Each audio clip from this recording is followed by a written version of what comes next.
internautes, soyez les bienvenus à l'émission Question Tag sur AM Square TV. Aujourd'hui, nous recevons sur notre plateau le vice-président de l'AE2I à Bégalor.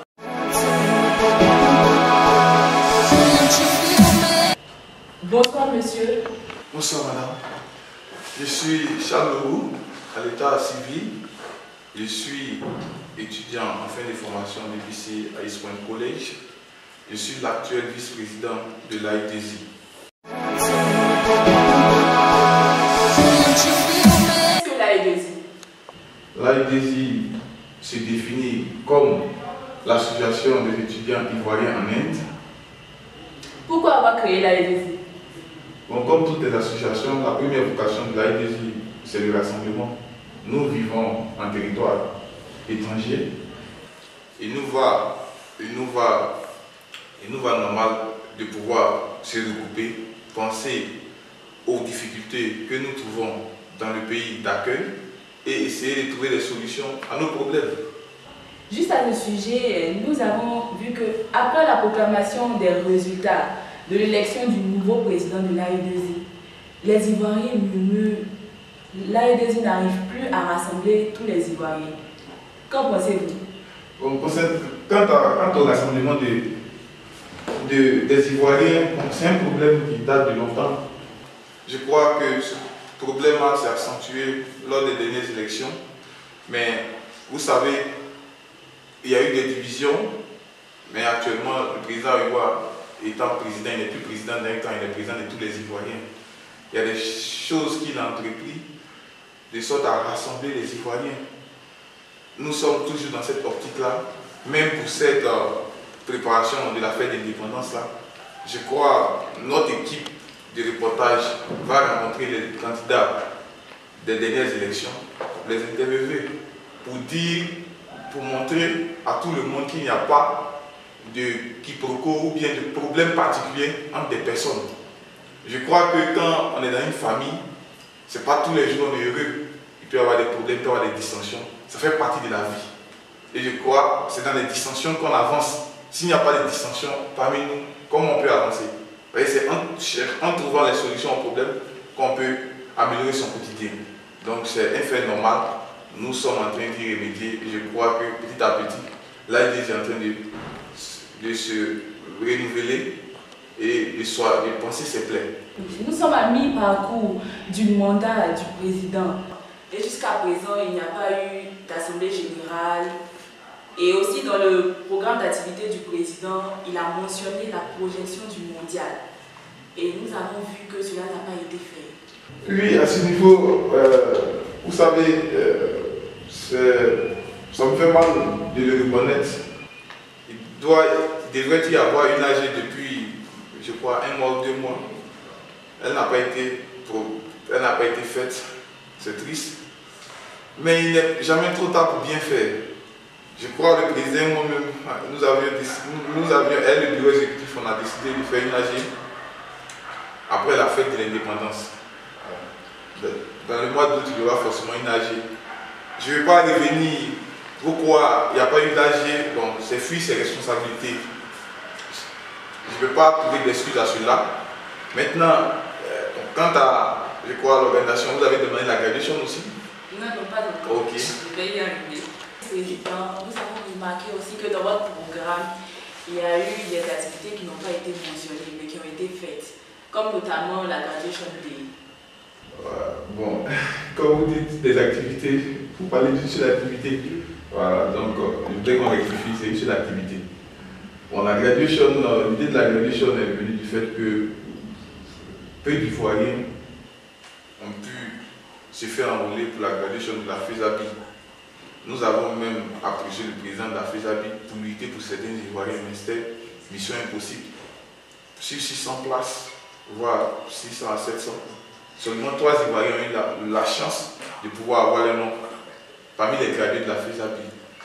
Voyant ce fait-là, le président et moi, nous avons dit pourquoi il serait plutôt ingénieux qu'on organise une graduation pour ceux qui n'ont pas eu l'opportunité de se joindre à celle de la FESABI. Voilà comment nous est venue l'idée de la graduation. Et cette idée-là, quand on a fait part à l'ambassadeur de l'organisation d'une graduation à l'Ivoirienne, il nous a soutenus. Puisque l'AIDZ, même si à l'origine c'est une association qui doit rassembler les Ivoiriens, elle est aussi une association aussi qui doit prôner l'excellence. Donc l'ambassadeur nous a encouragés dans cette organisation-là. Voilà comment nous avons instauré la graduation dans notre programme. Nous aimons rappeler que nous sommes à notre émission Question Tag sur AM Square TV et nous recevons M. Charles Leroux, vice-président de l'AE2I à Bangalore. Monsieur le Président, dans votre programme... Monsieur le vice-président. Oui, excusez-moi. Monsieur le vice-président, dans votre programme d'activité, vous avez parlé de la résolution des cas d'OVST par groupe. Et jusqu'à présent, combien de cas d'OVST ont été résolus? Merci, mademoiselle, pour cette question.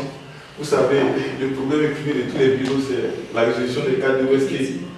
Voilà. Mais en tant qu'association, on ne peut pas s'en réjouir ou bien on ne peut pas prendre des cas d'OVST comme un trophée.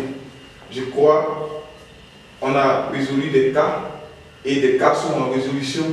Mais vous donner un nombre exact de cas, bon, il me serait difficile. Je crois qu'à l'AG, nous avons, à la prochaine AG qui aura lieu dans le mois d'août, nous allons bien spécifier les choses. Je crois que celui qui est chargé des cas d'OVST, chaque fois nous sommes en contact, il fait un rapport sur les cas qui sont en résolution, en cours de résolution, les cas qui sont résolus déjà. On a lancé un message sur notre Facebook pour dire aux Ivoiriens que nous aimerions les aider à résoudre les cas d'OVST. Combien d'Ivoiriens nous ont appelés? Certains m'ont eu au téléphone. Allô, président, qu'est-ce que vous allez faire pour moi? Qu'est-ce que vous allez faire pour moi? Quand tu leur donnes une solution, non, on a un réseau par-ci, on a un réseau par-là. L'AIDZ ne peut pas envoyer un Ivoirien dans les problèmes. Donc l'AIDZ essaie de faire l'effort de tous les jours, accompagne ceux qui le veulent bien, parce que tu viens de manière volontaire. On ne va pas te chercher parce que tu as un cas d'OVST pour régler ton cas d'OVST. Donc je crois que notre équipe actuellement gère les cas qui sont venus à elle. Donc ceux qui sont OVST, qui ne sont pas venus à nous, je ne sais pas comment nous pouvons les gérer. Sinon, les cas que nous avons actuellement, il y a des cas qui ont été résolus, il y a des cas qui sont en cours de résolution. Je peux vous l'affirmer, sans faux fiant. Merci beaucoup, monsieur le vice-président. Espérons que votre activité va porter des fruits. Nous nous rapprochons, monsieur le vice-président, de la fête de l'indépendance. Et à ce sujet, quelles sont les activités de l'AE2I pour cette fête? Bon, la fête de l'indépendance, c'est une institution. Tout bureau a toujours organisé la fête de l'indépendance. Ce n'est pas la première fois. Pour cette fête-là, on met toujours un comité d'organisation qui se charge d'organiser la fête. Cette année, l'innovation, c'est que deux structures se sont joints à nous, qui est Production et puis CLP, pour nous aider à organiser cette fête-là. Je crois, on l'a vu belle. 2 semaines, toujours avant la fête d'indépendance, l'AIDZ a tendance à organiser un tournoi de football. Ce tournoi vise à rassembler autour de cette fête-là beaucoup de participants. Je crois que le tournoi se joue quelques jours avant, puis les récompenses se font lors de la cérémonie, de la fête de l'indépendance. Okay. Pensez-vous que la fête sera plus belle avec l'apport de ces deux structures, K-Pro et CLP? Bon, je ne sais pas quoi vous répondre à ce sujet. On aimerait, on souhaiterait en tant qu'association que la fête soit belle, puisque celle qui a eu lieu l'année dernière. Mais ce n'est pas là l'idée d'en juger. Au soir 17, tout le monde va juger de la réussite, bien de la non-réussite de la fête. Mais actuellement, ma préoccupation, c'est de faire en sorte que la fête réussisse. La fête réussira comment? Elle réussira si tous les Ivoiriens s'accordent qu'il y a nécessité de se rassembler autour de la fête. Il y a nécessité d'encourager et il y a nécessité aussi de venir apporter ces idées pour que la fête réussisse. Actuellement, mon équipe est en train de rechercher des filles pour pouvoir danser, pour pouvoir défiler. On a contacté certaines filles, elles nous ont fait savoir qu'elles ne peuvent pas faire. Donc vous voyez, il y a quelques petits blocages à ce niveau-là. Mais on est en train de trouver les voies et moyens pour que la fête soit belle. Je crois que, comme nous sommes tous croyants, Dieu Tout-Puissant nous donnera les ressources nécessaires pour qu'on puisse réussir cette fête-là. Mais pourquoi cette fête de cette année sera-t-elle payante? Vous savez, quand je circule en pleine rue, quand cette question me vient, c'est avec pincement de cœur que je réponds. On aurait souhaité que cette fête-là soit gratuite. Voilà, ça nous fait mal en tant qu'association d'offrir une fête d'indépendance payante. L'année précédente, elle était gratuite. Mais l'année d'avant, elle était payante. Cette année, elle est payante. Ce n'est pas pour me justifier, mais on fait avec les moyens de bord. L'AIDESI, en principe, doit vivre de ses cotisations. Nous n'avons pas d'argent. Les seuls apports financiers que nous avons, c'est ceux qui viennent de l'ambassade. Donc, on ne peut pas toujours rester, quand on va organiser une activité, à dire bon, on va grignoter auprès de l'ambassade, à supposer que l'ambassade n'a même pas l'argent, qu'est-ce qu'on va faire? Donc, pour être avant-gardiste, c'est avec pincement du cœur qu'on a choisi de faire payer les Ivoiriens pour assister à cette fête-là. Sinon, on souhaiterait qu'elle soit gratuite. Mais nous manquons de ressources. Pensez-vous qu'avec cette initiative de faire payer la fête d'indépendance, les Ivoiriens viendront nombreux à cette fête? Vous savez,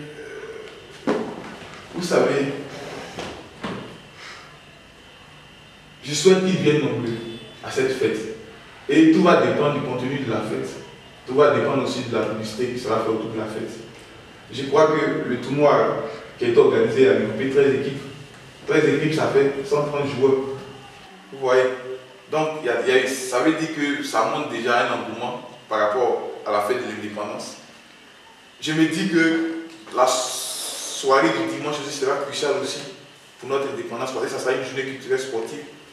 Actuellement, on essaie d'activer nos réseaux afin de mobiliser autant d'Ivoiriens autour de cette fête-là. Mon souhait et notre souhait en tant qu'association, c'est qu'il y ait le maximum d'Ivoiriens. Mais il faudrait que l'Ivoirien sache que le président Louis Ivoire, quand il prenait le pouvoir, il a dit que cette année, ça sera une gestion participative.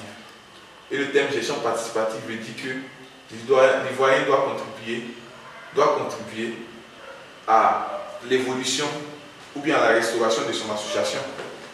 Ce n'est pas pour justifier le prix des 500, mais c'est pour dire que on ne peut pas atteindre un objectif sans moyens. Vous savez que l'argent, c'est le nerf de la guerre.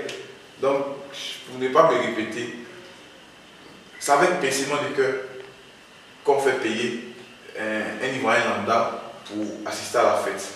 On aurait souhaité, si on était dans le meilleur des mondes, que cette fête soit gratuite. Merci bien, monsieur le vice-président. Votre dernier mot pour cette émission. Ok, je voudrais d'abord remercier IM Square Production de m'avoir invité sur leur plateau. En tant que responsable de l'AIDESI et au nom du président Olivier Ayoua, je voudrais encourager ces gens d'initiative-là, des Ivoiriens qui se mettent ensemble pour entreprendre. C'est génial. Et je crois que ce que l'association peut faire pour vous aider à avancer, vous pouvez nous faire part de cela. En plus de ça, je voudrais appeler les Ivoiriens à la mobilisation. Je voudrais demander aux Ivoiriens de venir à cette fête d'indépendance-là. C'est la fête de tout le monde. Ce n'est pas la fête du président Louis Ayoua, ce n'est pas la fête du président Lourou, ce n'est pas la fête du secrétaire général, c'est la fête de tous les Ivoiriens. Nous souhaiterons que les Ivoiriens viennent massivement. Les étrangers sont déjà motivés à venir. Mais une fête sans la présence des Ivoiriens n'est pas une réussite pour nous. Même si on sait que les étrangers déjà ont une motivation par rapport à ce qu'il y a eu l'année dernière. On souhaite que vous veniez massivement à cette fête. L'année passée, elle était géniale. Cette année, avec Keprod et IDESI, CLP, je crois que venez juger de vous-même ce qu'elle sera. Merci. Merci bien, M. Chalorou, d'avoir accepté notre invitation. Merci à vous, chers internautes, d'avoir suivi notre émission Question Tag sur IM Square TV.